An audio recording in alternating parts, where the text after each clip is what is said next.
I do also have some base titanium white. With all of my mixtures, I basically put 1 to 2 drops of silicone. So let's get this thing started.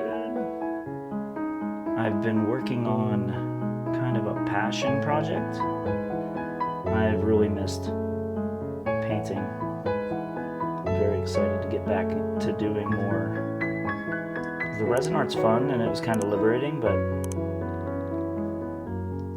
acrylic painting is always going to be my go-to, because I really enjoy the process. Let's just let that escape. So now I'm going to start interlaying just this very, very small amount of white. But I know with these dark and cool colors, there is a lot of darkness in here, and I want to kind of limit it. There's nothing wrong with having a small pop of white in between the layers. That's all it is, just a small amount of contrast. Ooh, that's pretty. I hope you were all doing amazing. But yeah, it's starting to get really cold here in Detroit. Anything below freezing where snow can start falling, basically. Living all that time in North Carolina, growing up in Florida, I do enjoy getting outdoors and spending time that I know will end in the snow. And just standing outside in the snow. Happiness for me.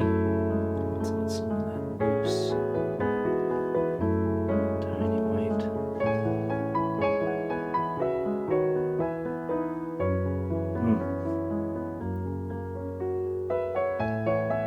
Just taking everything day by day.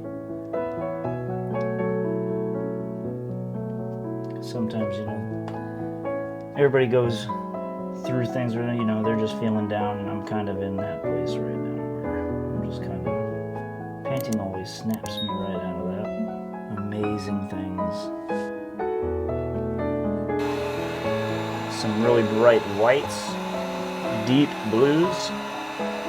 So I kind of want to coax some of that to show itself.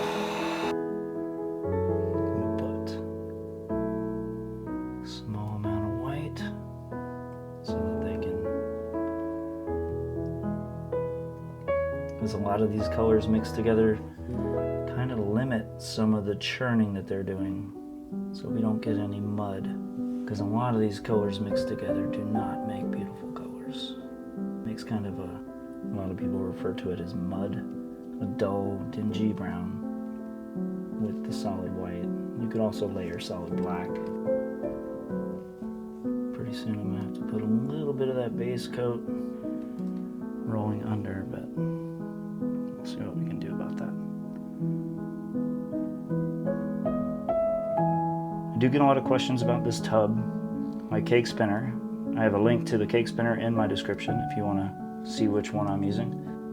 Does the glass stick to the paint, or do I have to? That's some of the frequent questions I get. Ooh, look at those colors.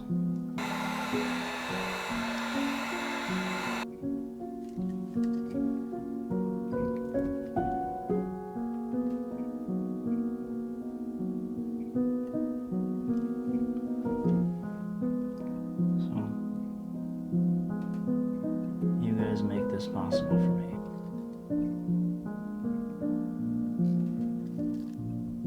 Maybe a thicker.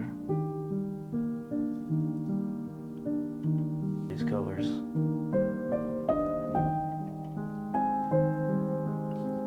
With small white. Happy little accidents.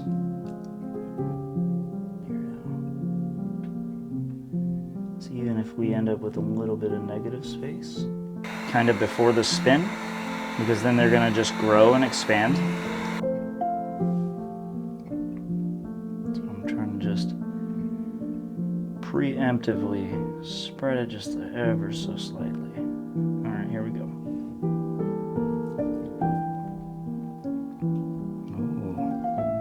All right, and this is where We put our final bit of magic into it, coaxing even more to the surface through those really tiny. So you're seeing that purling around the edges there. And we have these really distinct lines of color, interrupted by these beautiful bubbly cells. And the cells are just very delicate. We have some really awesome looking gradients going on.